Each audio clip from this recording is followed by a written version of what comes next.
Hey man, what's up? What's up? How you doing? Pretty good. Pretty good. I see in the comments that we're late, but I just want to let you know it's our show. So we started it now. No, we're definitely. Anyways, I'm doing good. How you doing, John? How's your freaking what day is it today? Freaking Thursday. It's almost Friday. I had one of the longest days, but I mean, like, I can't complain too much. How was your day? You asked me to ask some question to you, like about something that was good to happen to you, or what was it? What was it? I can't. This is what my blanking. family was doing right now. Oh. Dude, so this is so funny to me for so many reasons. Okay, so I have family over with my parents in the States, right? And so it's like, you know, mom, dad, aunt, uncle, all these people. So they might be watching right now, right? Anyway, I see that they're watching, but but so my brother is in. He like sent me a Snapchat earlier. He's in Amsterdam, so he's doing the Amsterdam thing in like a coffee shop, whatever. Anyway, so they were messing with my car that's in the States. Turn it on, going through it. They find some freaking candy, bro. And so they gave like my or not great, but like very much older family member want. I like see where this is going already. They found candy in your car that was sitting in your car, right? Mom calls me this, like, this candy probably wasn't normal candy. What's the difference between THC and CBD? And I was like, oh my god! And they're like, we did not like all of them, you know what I mean? But some of them have been eating it, and I was like, oh, you guys are gonna have a great time. Everything's fine. Like the older one that took it, they're like, she's washing the dishes quicker. I was like, oh my gosh, you guys. And my brother has no idea. Like, he has no idea. Obviously, it's his. You know what I mean? But it's cracking me up. It's the funniest thing. They're not typically and they're in Maryland. They're in Maryland, right? You said? Yeah. Okay. It's legal over there, right? Yeah. In Maryland? Yeah. I don't know which states are. I've been like in Washington, so our shit's been legal since like what, 2012, 2013? I don't know. Forever. Like forever ago. So I haven't even people still think about that, and it's like not even a thought in my mind. I'm like getting on planes and shit. Like to us, because we like most of my life I was in Kentucky. And then so in Kentucky it was like something that everybody did, but that was like super legal, kind of. You know what I mean? Anyway, so now that we're in Annapolis, it's like, hey, like this is crazy. They'll deliver to you in 5 minutes. But anyways, no, that was something that made me happy. I wanted to share that. They found our candy. My brother, Richard, if you're listening right now, which you're probably not, but if you are, you're gonna come home to absolutely no candy. So you're welcome. Well, I think we should get off the cannabis topic and move to the other side of the spectrum. Yeah. But first, yeah, the important thing. Yep. First off, shout out to CryptoChips.io, whom we don't forget it. Don't forget it. Sponsor, right? They support us. We support them. If you need any crypto merch, they have a white glove, or a white label service where they make custom merch. Look at that, right? The quality is great. Is that comfy? Would you say that's comfy? This is actually a really, really nice quality sweatshirt. There we go. It is on the AJ Wright's crypto brand name. It's not my brand name, but it's just an example of their white label service and an example of their high quality sweatshirts. And they're sweet. And it pairs nice with designer. I was going to say the other thing is that I'm a part of the JPEG Empire team, and I love the JPEG Empire team. So follow us on Twitter at JPEG Empire. You can follow me at the John Carter, but you should also follow Burgess, who's at Burgess_33. So we're really excited about the guests we have on. But I didn't do mine. QR code for MEXC, right? Low fees. And that's the reason why it's there. I get like $5 if you sign up through the QR code. If you see it, scroll in through this video. But now I'll pass to Burgess. I just want to give a quick little shout out to my goons NFT community that I love and I'm a part of, they have one more club to reveal before the rare figurines come out. So before price goes up too high, go get yourself a goon. Not financial advice, but it's a pretty cool club to be a part of. And they just swept like, I think 100, 200 NFTs off the floor and raised it to like half a soul now. So we're just keeping on ripping that art and ripping the price up. Just freaking get in there. Get yourself a goon. What about tomorrow? What do you have to do tomorrow? Just hold on to tomorrow, dude. That's all you got to do. If you want a better tomorrow, you hold tomorrow. Another thing that's not financial advice, but if you want a good community coin that I'm a part of and that I support and I know the devs and they're not going to rug pull you, buy some tomorrow coin. Not financial advice. And then lastly, I want to give a shout out to the Web3 Breakfast crew, J Chains, 74K, and Turbo Made It. It's a show I listen to every single morning on my way to work and laugh my ass off. So if you want a smile on your face, listen to Web3 Breakfast. And I think that wraps up our promotion. And now I'm excited to do the thing I've been waiting for forever. Dude, I feel like. Hold on. I think we gotta bring our guest up. We gotta bring our guest up. We'll do this together. We're doing it together. Yeah. I guess I'm terrible. I have the worst manners. My God. All right. God. Okay, let's bring him up. Freaking Ryan from Hops on Cardano. Unforgettable thing. I saw you grab those glass and the beer, and I'm thinking, man, I hope you bring me up first. I want to join you guys. I know. We like to get ahead of ourselves sometimes. That's okay. Before, but ironically, as you're having the conversation earlier, and you said we'll go to the other end of the spectrum, you're really not going that far because I was excited. I hoped you would say this. Yeah, cannabis and hops are the same family, believe it or not. So they're cousins, I guess you can call it. So, but yeah, anyway, I did not know that. Yeah, they're cousins. Personally, I'm drinking one of my favorites. When I got into beer, this was the beer I drank because it was delicious. Just a classic Guinness. Okay, nice. I lived in Ireland for 3 years, so I've drank plenty of Guinness, man. Hell yeah. That's one of the things I want to do one day in my life is go to Ireland and try the real shit. You know what I mean? Yeah. Well, that's what they say. The proper way to have a Guinness is on tap, poured in Ireland, and it's just the way that they're trained to, I guess, have it poured so perfectly. It has such a nice creamy head to it, and it takes like a minute and a half to pour. I'm not exactly sure the time frame. There's they're trained how to do it properly. So that's interesting. I didn't know that. Yeah, that makes me even more excited about going and trying it. Yeah, definitely. What about you, John? What are you drinking?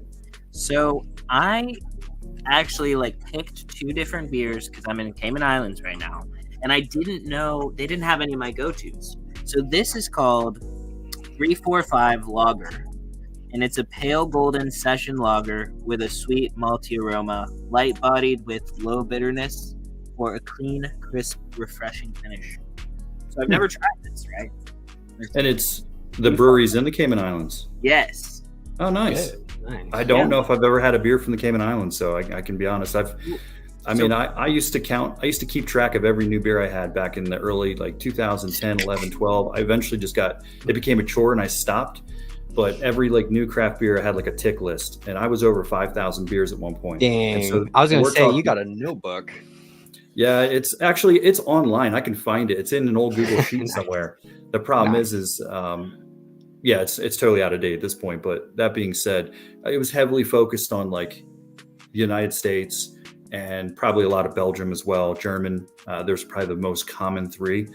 But I mean, any time I saw a new beer from a new country, I'd just try to at least try it once, even if I didn't like it. Just had to tick it on my list, But I'll share. So what I'm drinking, I had to go with probably craft beer geeks in us will know what this is. If you don't know what it is, it's okay. You're going to get some education right now. This is called a Heady Topper. Oh, yeah. I like the can. That's dope. Yeah, actually, this is a Heady Topper shirt, believe it or not. I was I had to fully represent it, but I'm from the East Coast originally. I'm currently living in Colorado, which is the craft beer capital of the U.S. And I say that, and I'm looking straight at CryptoSec guy in the audience there because they'll argue it's Minnesota. But that being said, it's there's like 440 some craft breweries in this state, so it's not why I moved here, but it was definitely one of the benefits. But I'm born and raised in Philly, so I'm from the Philly beer scene for sure. But so this is a Vermont brewery, Heady Topper, and so most people who have transitioned and finally enjoyed an IPA, because IPAs are like one of those love-hate relationships. 100%. Most people, if they've made that transition, it's because they've tried a hazy IPA. And so a hazy IPA has changed their tolerances to those hoppy beers, because I'm going to geek out now, but how they're brewed is so different than an IPA. It comes down to like how the hops are added in the boil time at the very end. It's just more of the sweetness of the hops and more of that aroma. So it's like a very heavy punch of aroma and a lot of dry hopping. This was one of the first. This was like the pioneer of the hazy IPA. It wasn't like deemed a hazy IPA at the time, at least I don't think it was, but it was definitely hazy when it was brewed. And so a lot of IPAs, it was like a different transition. It's like, it's not clear. It's very cloudy. And then you just all of a sudden hit the scene of like these hazy IPAs and more of the hops at the end of the boil. And it started a whole new, like literally a whole new generation of beer, of craft beer. So that's what I'm going to drink tonight. I don't get many out here in the Western Slope because Heady Topper does not travel to the West very often, at least not that I find it. Oh, here's something new for you. You ever see people pour beer like this? Oh, yeah. I usually always do that. No, I pour it like this. There's a reason for it. Why? You know why? Tell us. It creates a big head and you got to kind of wait for it to die down. But if you want to enjoy your beer and not have like that gassy feeling afterwards, let that CO2 bubbles like just kind of burst as you're pouring into the glass, and it's less weight on your stomach, so you don't feel so bloated after you drink it. So when you're pouring it real slow, you're keeping those carbonation bubbles all like kind of. The chemistry aspect, I'm probably off a little bit. I totally understand what you're saying. In the final understanding, it's basically what you do. You just kind of give it a little bit of a vigorous pour. You're going to have to deal with a little bit of a head to die down, but it's funny. Like I've never really like thought about it that in depth, but it makes sense, and I think you may have just changed my life. Well, yeah, I mean, I'll be able to drink a lot more beers when I go out now. So, like, if you're ever going out to dinner and you're having if they give you the beer with the the bottle or the can, and they give you a glass, that's the best opportunity because just vigorously pour it yourself. You don't have to like shake the whole thing up and then pour it, but just don't be shy with it. Pour it into the glass, let it kind of its head die down, then pour it a little bit more. When you're eating the food with it, it's not going to just give you that like real bloated feel to it. So it allows you to have that food pairing you want, but then not feel so like overstuffed by the time you're done. Yeah, a lot of that carbonation is dissipated. I love that. Okay, I know you love talking about beer and nerding about beer, and we're going to be talking about beer a bunch because we have a whole 45 minutes to talk about a bunch of stuff. But let's learn a little bit more about Ryan. And maybe get a little backstory on how you got to crypto. Can I say something real quick? I just want to say that I remember, I don't know which one, or it's probably multiples, but I remember seeing you in the chat in probably Crypto Jeb, probably obviously BitBoy Crypto, right? And then some other shows, and I remember seeing your name and being like, I bet that's a cool guy that's doing something. And then flash forward, we're all now in Web3 for real. Yeah. So amazing. It's just really great. But yeah, tell us a little bit about yourself and what was everything before Web3 and I guess before the beer. Yeah, parts of that can probably, I guess my background can add to that, because honestly, when I saw your PFP name, your profile name, John Carter, I've heard that name before. It's it wasn't new to me either. It's a freaking movie. True. I had to ask him if it was his real name. I was like, is that actually you, or is it I have not asked him yet, alias or something? We'll just assume it's John Carter. Yeah. No, I mean, honestly, we'll go a little bit before crypto. I grew up in the Philly area. I was a big skateboarder in like the 90s. I still loved it in the 2000s. Always like my goal was to go pro, and just loved skateboarding. I hurt my back in my 30s, and I needed a new hobby, I guess. So I have some hernia discs in my back, and it kind of like sadly ended my skateboard career, but it's still like a huge part of my life. I'm constantly watching shorts of skateboarding and all this, some of the pros I skated with back in the day. I'm still like rooting for them. But I slowly started to get into craft beer. It was something I actually wasn't trying to. I hated beer, believe it or not. So we get together, and I'm sure you've heard the term girly drinks. That was me, like strawberry daiquiri. Like, I don't care. It's what I enjoyed. Yeah, my wife would get a beer, and I'd get a pina colada. So, what's the reason for it?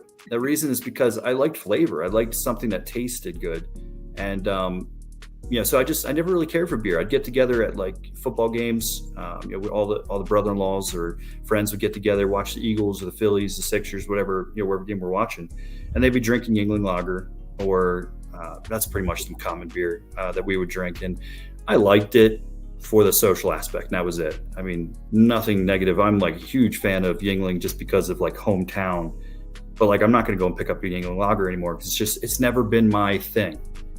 I thought all beer tasted like that because a couple times I would try some other beers that were like, the Coors Light style or things like that. And again, nothing negative to them because they are incredible for brewing beer consistently, just the way they do it. You were about to say something, John? I saw your hand going like this. Yeah, so Yuengling is, I think it's like an Ohio beer, right? Negative. It's at Pottstown, Pennsylvania. So Pennsylvania. Yeah. So there was a time when it specifically wasn't like in Kentucky. Okay. And then like it like specifically wasn't for some reason. So like people would like go get it and bring it. And then like I remember that towards the like end of my college in Kentucky, that like there was a law change where now you have Yuengling in Kentucky. So Yuengling in Kentucky was like the posh fancy thing to do. Like that was like the new thing. And then all of a sudden, everybody left. But crypto sex messing.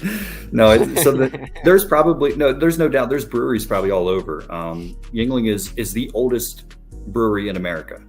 So it goes back to like 18. Don't quote me on this. It's 1820s, early teens, something in that range. So, I mean that was kind of like the beer. You go into a beer store and it's like, what's that?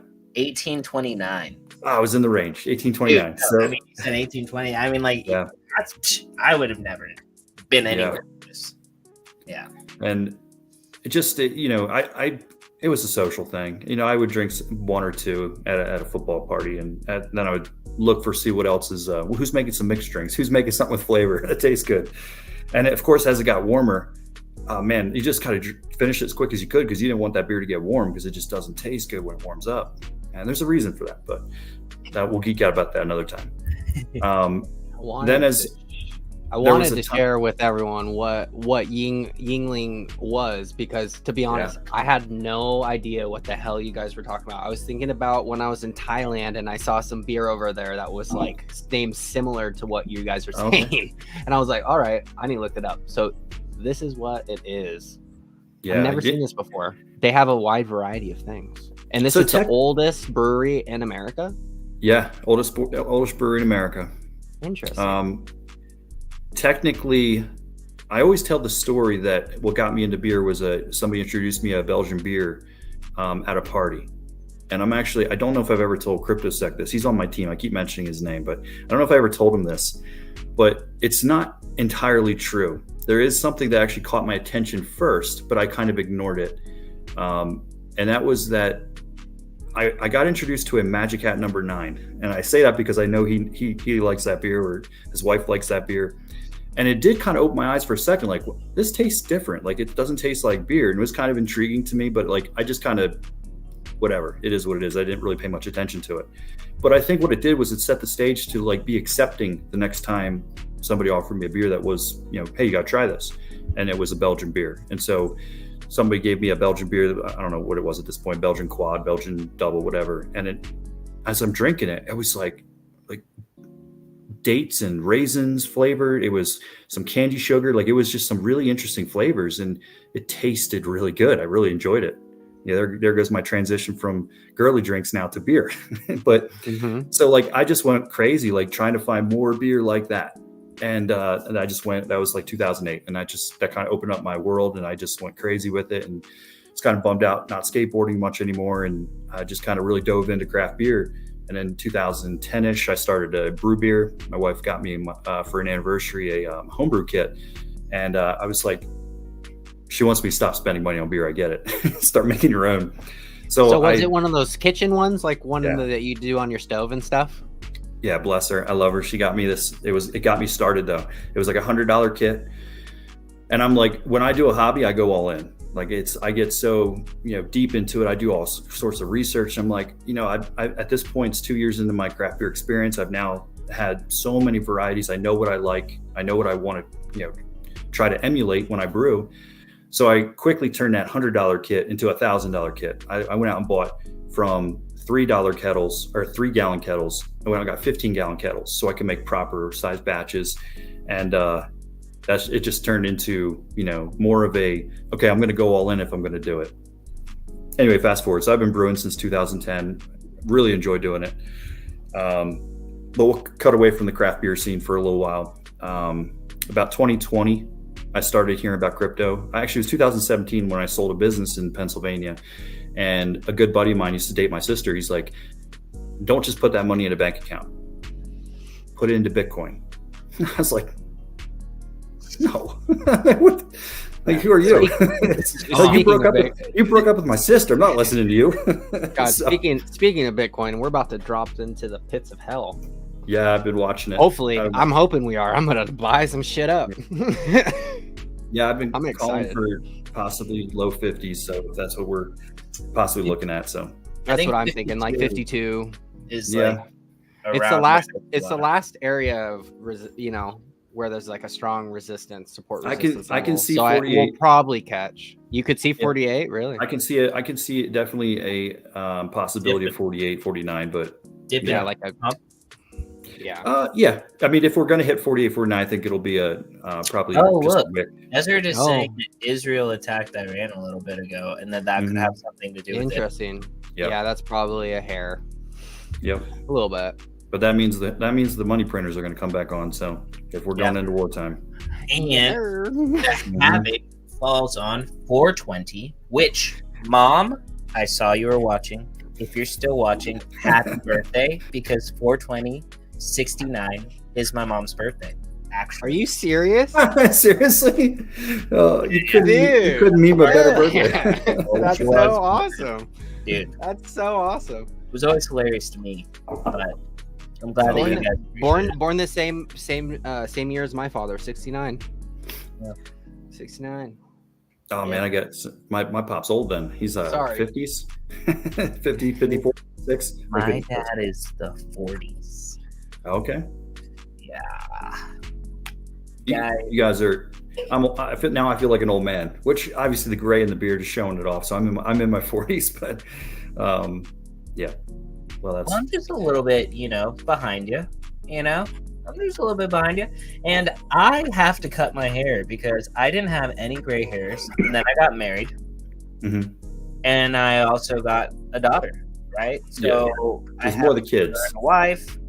And then, my son is chill. Like, he's cool. But, like, is the daughter and the wife. So I have gray hair, so I have to cut my hair often so that way it doesn't show. I got to trim my beard down because I'll have a big gray beard, too. John, I'm not even going to ask you what you publicly just said about women. Yeah, I was like, all I have to say is you can't live with them and you can't live without them. No. Yeah. I love them. Best women in my life. But at the same time, they definitely give me gray hairs. They know. I think they get a rise. It was probably kids that I have a 16-year-old and a almost 12. But yeah, like I quickly went gray once the kids started to get past that like 6-year-old age. Genders? Both boys. Both boys. See, I think I might have asked you that before, but both boys. I think that's cool. Yeah, my daughter's the 15-year-old. And Okay. and then my Teenage daughter. Yeah. I don't envy you. It's, Yeah, especially having a teenage boy. So it's like, what's on the minds, and I pray for you, man. It's like Growing up with sisters, the teenager years are interesting. yeah, I think that he's gonna be a late Interesting. bloomer though. Like I was kind of a late bloomer. Like I was a late bloomer, and then I was just like lost for like a few years. You know what I say we're lost from is the main topic that we totally freaking detoured off of. No, you're right. So let's bring it back. So Okay. your brother told you to buy Bitcoin, and then Yeah. what happened next? So it was You bought it at $1. it was the dude that used to date my sister. So Oh, okay. Sorry. he could have been a brother-in-law, but he wasn't. And to this day, I actually still, adore the guy. He's a great dude. So I didn't listen to him, but 2020, I kind of still paid attention. I heard about the halving and kind of focused a little bit on it, but then just at a distance. Mhm. And after it dumped, I kind of paid more attention again. Like, well, it did this before, and he told me all about this, and I just started to pay attention towards the end of 2020 and started to invest in just Bitcoin, Ethereum, and Cardano. Those are my three. And then slowly from there, I started, Ethereum, VeChain, and a couple of the other like notable ones from that time frame. Nice. And even getting into some SHIB early, which was cool, but early enough that I got out with some good gains. But anyway, so the 2021s was like that was my experience of learning the real cycle and bull markets, and started hearing about NFTs and all these crazy cost of was it the punks at the time, and hundreds of thousands of dollars, for like ETH. I was like, this is stupid. They turned into like millions, didn't they? They could have. I don't remember at this I point. feel like a few of them sold for like over $1 million. No, You could be definitely right. a lot of them. Definitely did, right? Yeah. A lot of them did, but I think that like okay, so I'm actually Are you pulling it up? yeah. So the I've been four, on record saying often that NFTs were stupid. Many yeah, they are times. dumb. Yeah, in 2021 especially. It depends which NFT. Yeah. Not all of them are dumb. Well, in like 2021, I didn't care. it's the idea of just like a picture is like silly. Right? That's what it was. And, like, Yeah. Once there's more to it, Once right? there's utility. And then this is where we transition to. Okay, so you are the founder, or one of the founders, I believe the founder though, of Hops on Cardano, right? And so like I have some brewers, but my question is like, tell us about Hops on Cardano. Like, Sure. how have you added utility, right? Give us the rundown. Give us the So- rundown. Well, I'll go back to a comment you made in the opening. You said you remember back to like Crypto Jeb and all the YouTube channels from 2021. So once I finally kind of dove into NFTs, when I started to see use case and utility and then what you can do with them, it completely changed my mind, completely changed my world. I started paying like a lot of attention. It was mostly Ethereum projects for a while, some Polygon. And You then have any Pluto Alliance? I do. I still have several of them. I got Mercury's, Mars. I got V1s, V2s. I've got them moved over to Polygon. But anyway, my first Cardano NFT was a JPEG at the time junkie. So when the crew were pushing that project, I just wanted to try something in Cardano. I was a big fan of Charles Hoskinson and Cardano itself, and I saw the ecosystem growing, and so I'm like, I'm going to jump in, and I minted a bunch of them. And anyway, fast forward, I never intended in starting a project. I had no desire to just start a project. It was more or less the constant conversations in servers all the time that would turn into craft beer. And I'd realize there's so many guys out there like myself who we just can geek out we can take over the conversation in general chats, just talking about craft beer. And finally, one of these conversations, I was talking to one of he might even be in the audience here, but he's in our server, Green Lightning, his name is, and a couple other lads. We were talking I can't remember the server at this point, we were just talking for a while about craft beer again. And I was like, we got to find a project that's focused around craft beer. Now, I came to find out later that there was others, but at the time we couldn't think of any. And they were like, well, just start one. I'm like, no, that's not me. I'm not trying to start one. But now go back to circa 2017, 2016, we're heavily into craft beer industry. And I started to see some issues within the distribution or not issues, we'll call it like roadblocks that blockchain helps. And so now I started thinking about some of the things that could be utility for IRL. We bring in NFTs into IRL and stuff like that, and tokens and whatnot. And then it just like grew like wildfire. I reached out to a couple founders at the time, and I'm like, kill this idea, please. Tell me it's dumb, and I'll stop thinking about it. And both of them, I mean, they love the idea, and super helpful comments they would make that basically continued to just build and build and build inside me until that was like April maybe of 23, and then by like June of 23, I was like, yeah, let's build an NFT project that's based NFTs. Like, people are going to love the NFT side of things who are into NFT DJing, but really my focus is going to be moving this into IRL. Whether it's even something as simple as the IP, bringing that branding and that recognition of blockchain over to the Web 2 side of things, to even further, like going into some of that distribution things that I had noticed that there is solutions now for it. And I let me stop you real quick. Yeah. I just want to tell you, I think it's so awesome that you initially thought, how can I make this Web3? Like, you know what I mean? I feel like people that are doing NFTs, not all of them think about that at first. They don't think about the utility, but you were thinking about it like way before it even the NFT thing. And I think that's absolutely amazing. I think that's what people need to be doing right now with like the upgrades and everything else. Yeah, that's what people need to be focusing on. So, and just take that to take that step further, it's like we all want mass adoption, but let's be fair. We all see the barrier of entry is pretty high still. Like, there's still a lot to go. Well, you know what? I'm just going to focus on the little niche that I'm like, I know the craft beer industry. I have a lot of like contacts and ins and outs and still in the craft beer industry.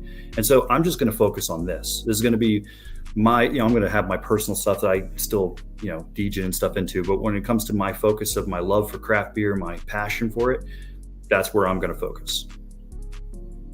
Love that. Hell yeah.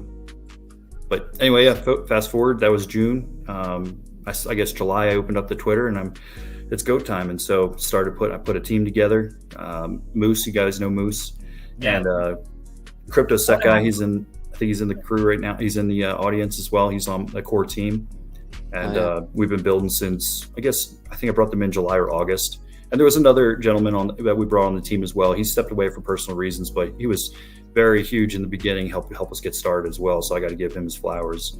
But yeah, now the team of we have 4 mods on the server as well. So make sure shout them out too. Hell yeah. So I'm looking at your roadmap right now. Mm-hmm. I know that you have your website done. You've done introduction to Rhizomes, right? Mm-hmm. We just minted the other day. So, still minting, but yeah. Still minting, yes. Sorry. My apologies. So if everyone could go mint, go mint. Definitely should. The art is fantastic.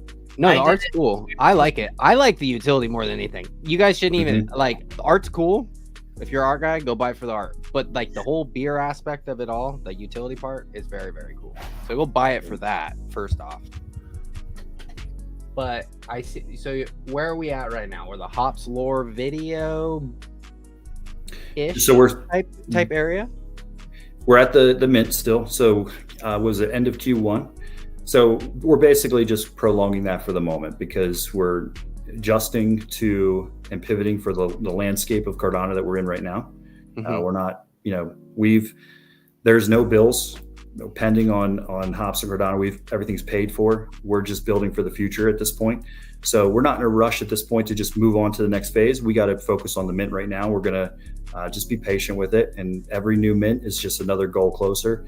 And they're still steadily coming in every day. The community's growing, and we're having a great time still minting. And there's a ton of great NFTs still in the minter.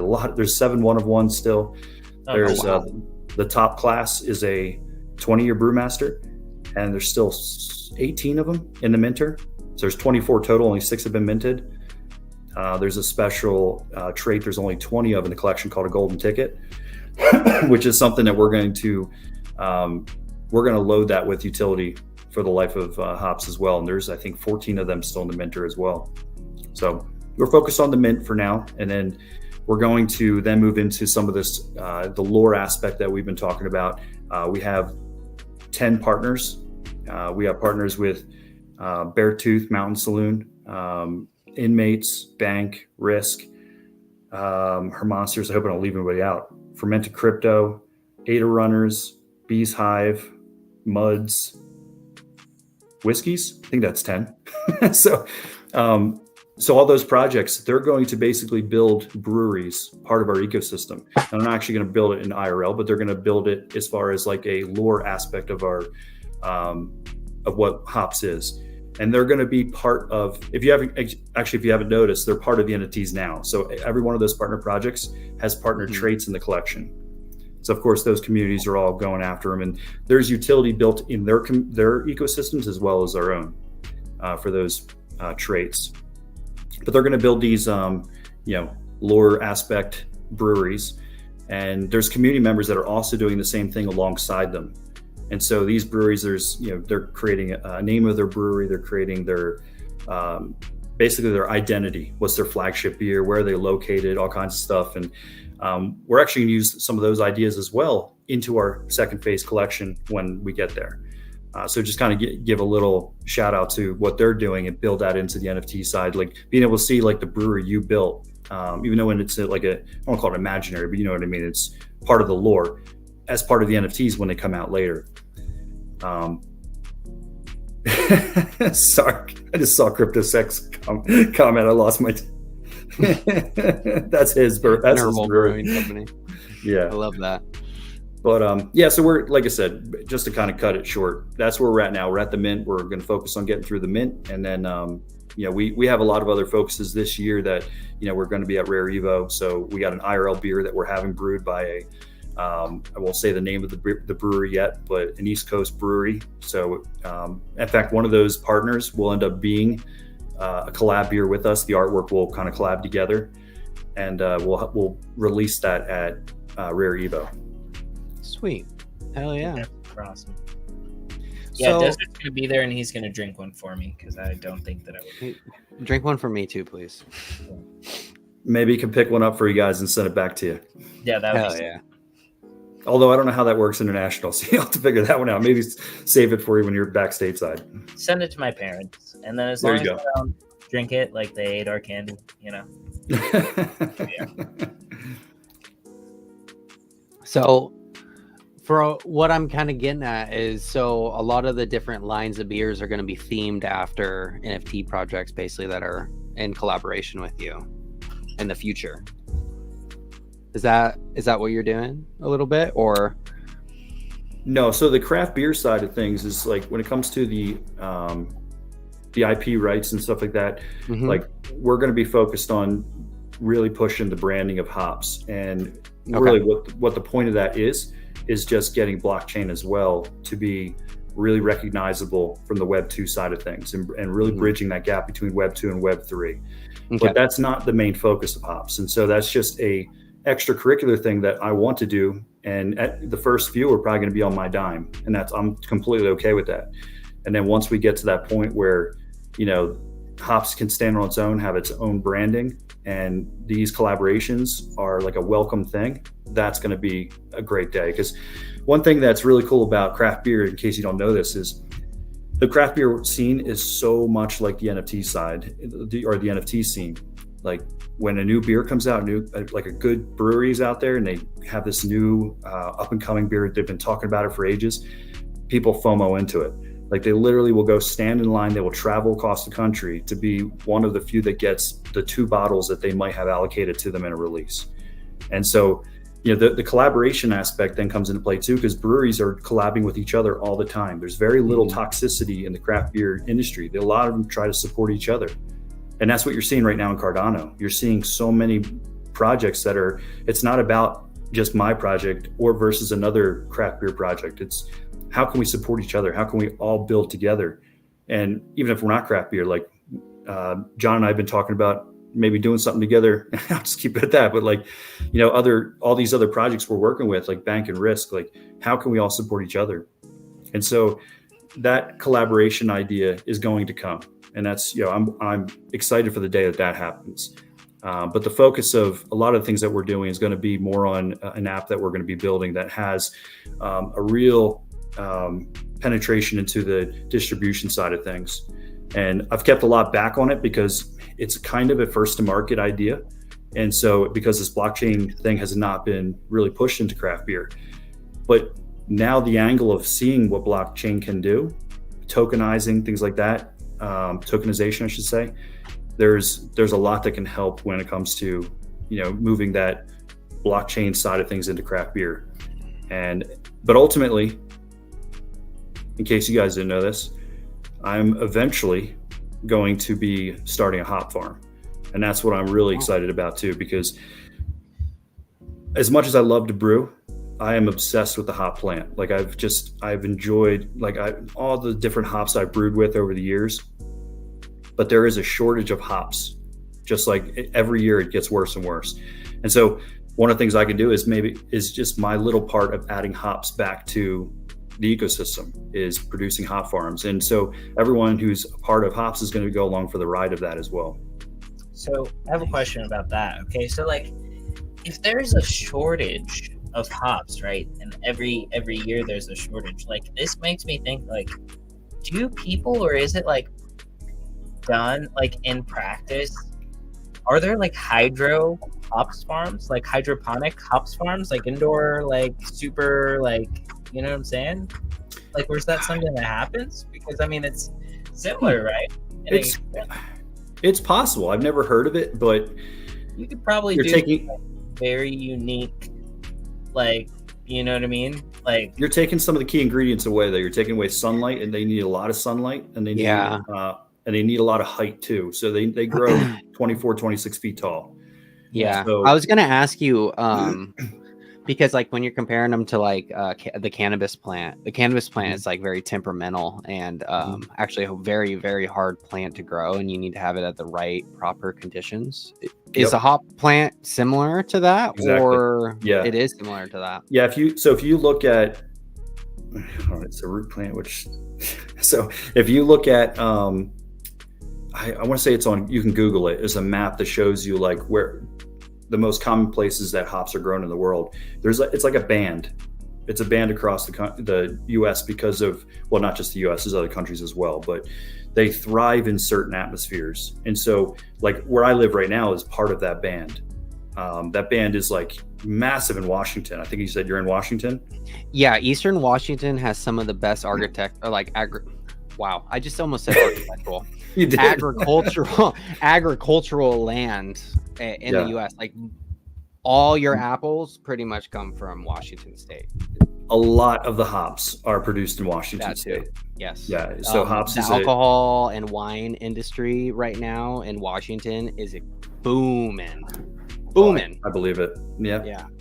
Microbreweries, like you're talking about Colorado, Washington probably wants to be just like you guys, because you see Seattle, Bellingham, Olympia, you're seeing all these microbreweries pop up all the time. Like in my hometown, there's a whole new like brewing district, like a district. Because so are you familiar with Olympia beer? Sounds familiar. So they don't make Olympia or Olympias? Olympia. Okay. Olympia. So I think I'm thinking there might be Olympias or Olympus or something like that. I'm thinking of. Maybe, yeah. But they had a beer in Olympia. They have a main brewery in Tumwater, and they produced this beer, shipped it all around the U.S. It was actually a pretty big name, and the factory closed when I was a kid. and they shipped it off to Texas. So now they make it like kind of like a niche beer for Washington.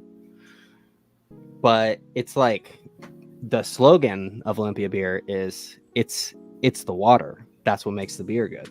That's not the slogan. It's the water, quotes. Yeah. So the beer tastes like trash now, and the whole beer scene left Olympia and Tumwater. For my whole entire life, and now as an adult, it's so cool to see microbreweries and all this stuff just start rolling in. It's amazing. And I'm really excited for that. The craft beer industry, when I got involved in 2008, sorry, I thought I just mute myself. Nope, you're good. Okay, I hit my earbud and I heard like a dong. I thought I kicked myself off. So the craft beer industry in 2008 was booming, and everyone said it was going to die, that it was just a fad. I'm not going to go through, every 2 years, every 5 years. Let's just go back up to 2024, make it through COVID. Like, it did not die. It is still, it's like ravaging. It is insane. It's dying for blockchain. So it's like, and we've actually come across, CryptoSec guy is actually in his area has come across a brewery that runs XRP nodes. Like, there is blockchain in craft beer to a point. So yeah, there's some exciting things happening. But that being said, like you said, you just made a really interesting comment, which is a little bit of chemistry, a little bit of geeking out again. You said it's the water. Mm-hmm. Sorry, I say water because I'm from Philly, but it's the water. So that's actually so like true, because the water chemistry makes such a difference in the beer. You could brew a beer in Washington, I could brew it in Philly, same ingredients, same completely different oil taste. schedule, everything. Now I can make it taste like yours to a point if I would use water chemistry techniques. So you do things early before the mash to affect the pH and all the way balancing out the minerals, right? Everything, yeah. But that's why, like that. Now you understand. If anyone watching never knew this, that's why they say like a Czech Pilsner is the Czech. That's the Pilsner. Like, everything is basically copied off of how that tastes. Or a Guinness. The reason Guinness tastes the way it does from Ireland is because of the water. It has nothing to do with because the brewers are that good. Brewers are good because they've had the experience, but I want to say the water in Ireland is heavy in limestone or lime. It's something lime, whatever it is. But whatever that is, it affects everything that has to do with the brewing. But now they couldn't take that same concept and brew a different beer. Like, it caters to the beer that they're known for as well. Interesting. Anyway, just a little fun fact for you in case you didn't know that. No, yeah, that's super cool. Are there any like craft beers that use salt water, like that like that you like, I guess, that I need to try, maybe? So you're talking about a style called a Gose, G-O-S-E. Okay. Yeah, Gose. They use. I have heard of them. You use sea salt in a Gose. Now, I've had some beer that was just salty, and that was not my thing at all.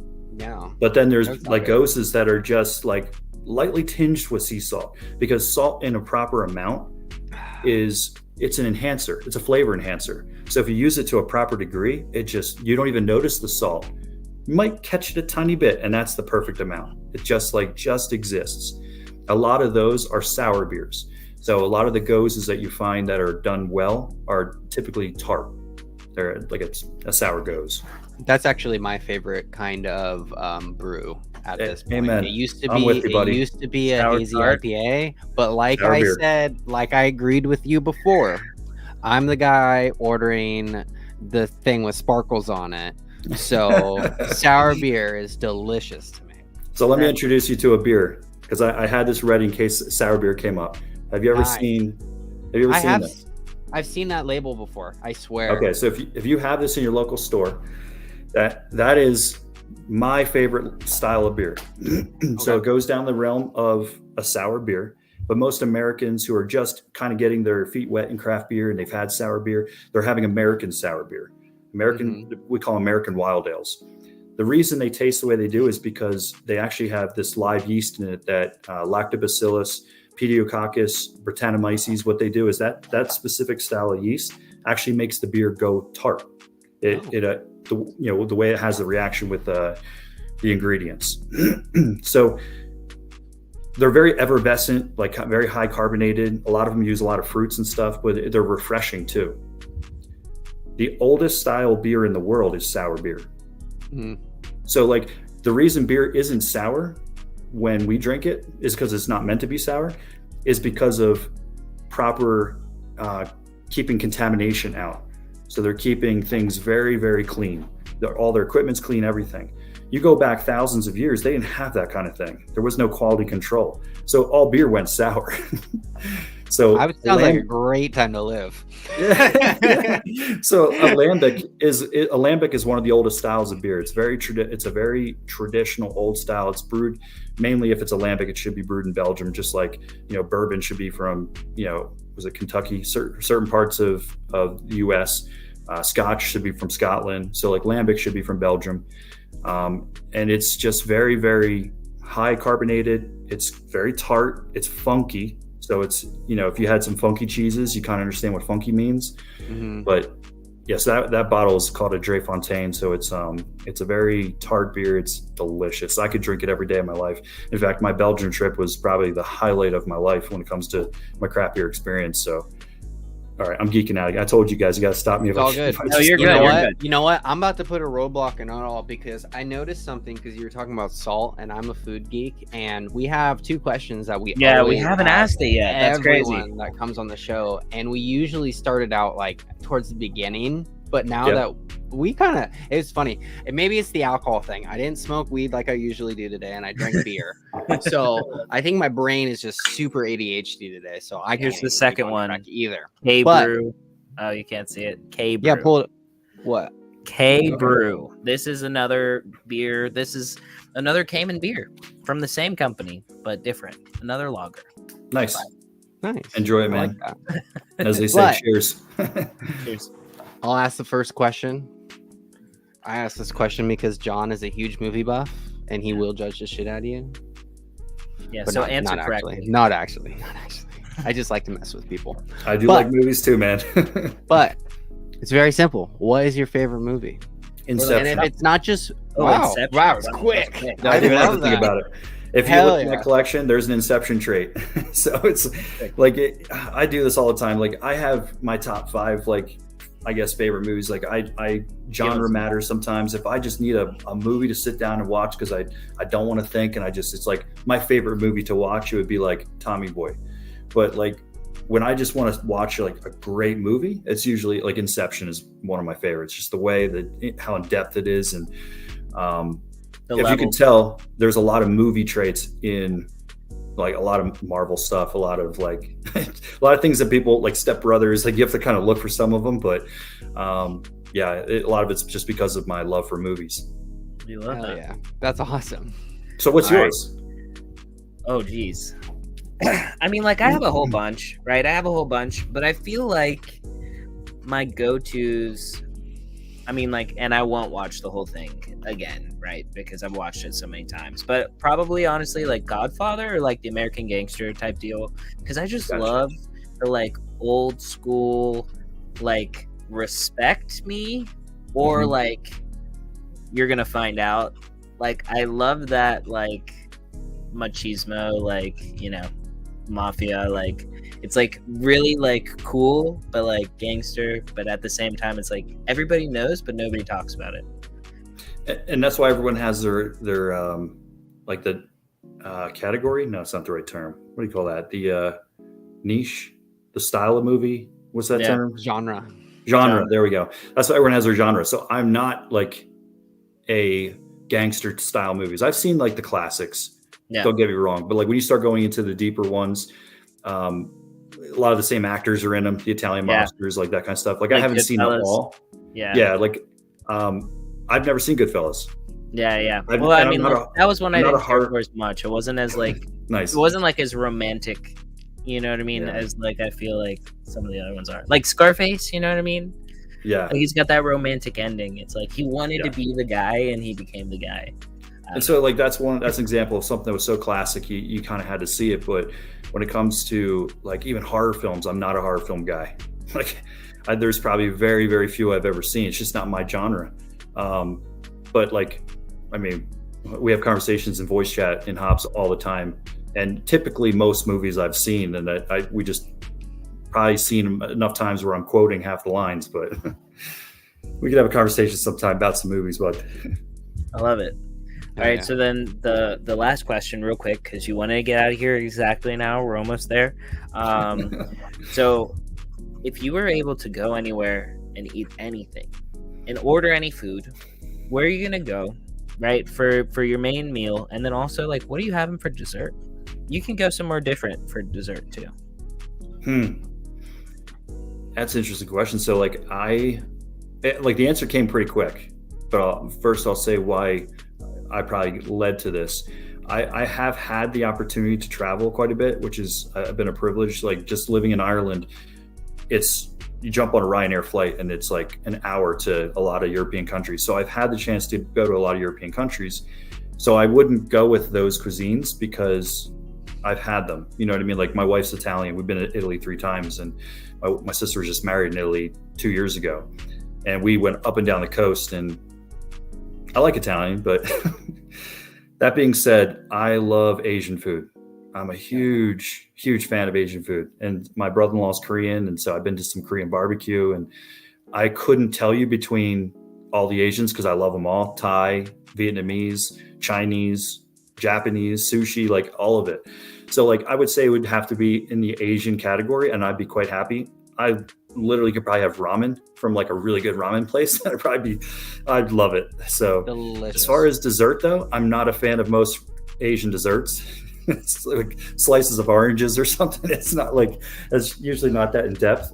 There are some neat Asian desserts I've had. I'm a huge ice cream fan. I'd just go back to a bowl of ice cream. Fuck yeah. So if I go to like Japan, have some sushi, maybe they have some nice, like, really, maybe a fried ramen, and then they can give me some ice cream. That'd be great. That sounds like right down my alley too. Nice. Hell yeah. But you probably have some great Asian where you are, just because like that Washington, Seattle, up into Vancouver. There's a lot of good Asian restaurants up there, isn't there? It's okay. You'd be surprised. Like, okay. It's still very like whitewashed American area. Like, you have a lot of this like Asian culture, but they're just keeping it themselves, in my opinion. Like, the food is like okay. Like, I would much rather travel to somewhere on the East Coast and like eat somewhere, or like LA or Portland. Portland is like 20 times better than Seattle with food. It's crazy. It's funny you say that, because when I went to I think it was Vancouver, Seattle. It was one of those two. I'll say Vancouver. There was an Asian restaurant I went to. I can't remember if it might have just been Chinese restaurant. Was it Din Tai Fung? Oh man, we're going back. My wife was pregnant with my son, so 2007. That's my favorite Asian. soup dumplings, like pork lun jiao. I can't say. Okay, yeah. But whatever the restaurant was, it didn't taste like Asian food, but it was like, it probably was more proper because I'm used to East Coast Asian, which is like more Americanized. Yeah. But it's amazing just where you are in the country, like that tastes different depending on where you're at. So for sure. I'll tell you what, oh man, I don't hope I'm not upsetting anybody, but like in Ireland, we couldn't get a good Asian restaurant. I mean, it's just like, no, that's fair. Yeah, I think it was a lot of Irish people running them. So I can't get a good burger in Honduras. I can't get a good burger. Yeah. Or pizza. I like this comment that Harry Manback said. Take any dish. Take any dish and think about it deeply for a minute. Fact. Asians have turned it up to 11. And that goes for their heat too. When they say something is like mild, it's like 10 in America. Can I give you a suggestion? If you guys are ever traveling again and you love Asian food, you need to go to Thailand, and you need to go to a night market in Thailand and find a little Asian lady on the side of the road with her own cart cooking up some pad thai and a banana leaf. Oh yeah. You never had pad thai till you had some of that. Okay. Or pad thai you. The pad thai you. That's my favorite. I've seen shorts of things like that, like just cooking up these tiny things in a little cart on the side of the road. Dude, the night markets in Thailand will change your life. Like, you think farmers markets or like anything's cool, you ain't been to this shit, dude. Like, Bangkok is like got blocks blocks of like markets, and it's like What? you got barbecues in between everywhere and just all kinds of crap. It's One of my amazing. mods lives in Thailand. Maybe I'll have to make that trip. Get Hell the yeah, house you meet. should. Hell yeah. Nice. I recommend that place to everyone. I would say Bangkok. You're there for like 3 days and you're probably fine with Bangkok because it's gross and there's a lot of people and there's only so much people usually are trying to do. But if you go to like somewhere out in the country like Chiang Mai, like the old capital, or like that's a little bit more low key. Fuck it or Phuket. I like to say fuck it because PH. But I thought that's how it's pronounced. yeah, whatever. Phuket, fuck it, Phuket. I don't know. Whatever Whatever that just, place is. just for a second, I'll derail you again. You know, it's funny because of my my one mod who lives in Thailand, I've always been very pro the craft beer scene is going to continue to grow. If it isn't in your country yet, just be patient. Now I get it. There's some countries where alcohol is like because of religious things, it's just not like part of the culture. But where it's not, where it's not an issue, it eventually, like in the 3 years I lived in Ireland, I went from like maybe a couple craft breweries I would see to like when I left in 2019, there was loads of them. I was like, it was exciting to see. I always thought the Asian countries might be a hard one that may never happen. And he corrected me just the other day. We were having a chat and voice chat. He's like, no, man, there's loads of them. There was some laws that changed recently. And so when those laws changed, he's like, their craft beer stuff is growing like wildfire. I'm like, that's amazing. Yes. Would be super. It'd be super interesting to go taste and like go do like a pub crawl over there and find out like how different that, like, because like when you live on the opposite side of the world, your brain kind of works a little bit different and things are and your flavor desires are different and too. Your flavor desire, like everything's different about you, like in the healthiest way. So like it would be super interesting to see like what that mental does on a beer. You know what I mean? Yeah. Like what are they gonna like think about as a good beer, or like what do they want its flavor profile to be? Like, oh fuck, they might make spicy beers. I don't know. Yeah. And just like I was, who would ever thought I would like a beer that's sour? Like I'm like, that sounds terrible. Right. But until I tried it, and then I started to really love it. Like when you think about what flavor profiles might go into what the Asians like, I mean, I love their food. Who's to say they can't brew something that we haven't even tried over here? Or like spices, like there's tons of beers with spices in them. And when I say spices, I don't mean just like hot spices, just like I brewed Belgian beers with like coriander and orange peel, like like nutmeg, you know? Yeah, all kinds of stuff. And from my understanding, the Japanese craft beer scene is like really starting to pop. So anyway, that's super cool. I'll leave it at that. I was gonna say you said hard stop in an hour, and then I'm okay. Yeah, I just said, well, I have some family stuff I got to do tonight, but as long as it's within reason. No, you're good. You're fantastic. No, it's funny. Our last show was like with Tom from the break, and he was like, yeah, hard stop in an hour. This is really late. I can't believe it's a whole hour long. And then we were like, we're like an hour and 15 in. He's like, it's an hour and 15 in? What? Yeah, it goes quick. Like, goes by pretty quick, dude. Well, my wife's not knocking on the door yet, so I think I'm okay. Yeah, you're good. This has been excellent, though. Like, I'm so glad that we got to do this. I finally like seeing you face to face, even though we're not in IRL yet, right? We will be in IRL eventually, but dude, thank you for coming on. Tell us, give us some final words. Tell us something that you want everybody to know, because I love Hops on Cardano in general. I love the Discord. I love all the people in there. I love the vibe. I love everything that you're building, and I'm glad I'm a part of it. I want other people to be a part of it. But what would you have? What are your final thoughts? Well, first thing I would say is, just like you guys would know, just because Cardano or NFTs right now are slow, I know Ethereum NFTs are slow as well. That doesn't mean that projects aren't building. Obviously, I've had a lot of conversations with you, and I know Empire is building. I know that, all of my partners, Bank, Risk, Inmates, all of the partners, they're building something. It's not just an NFT projects, and neither is Hops. And even when the NFTs aren't, minting out like they were in a year ago in the bull run, when things were crazy.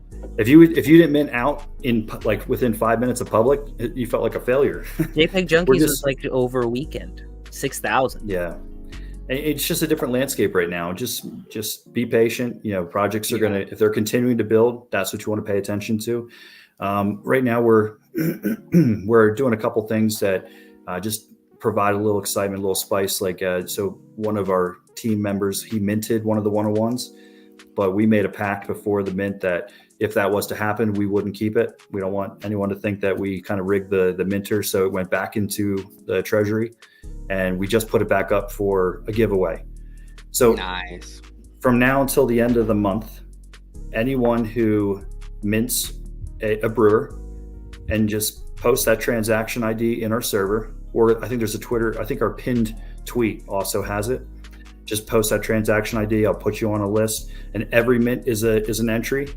At the end of the month, we're going to run a raffle or run a wheel spin, and someone's going to win the most coveted one of one in the collection. It happened to be the Voodoo Ranger, he's a character that's based off of an actual can of beer. No, I love it. So I was actually the Voodoo Ranger. Yeah. I drank a Voodoo Ranger before. They're good. I love that. That's cool as hell.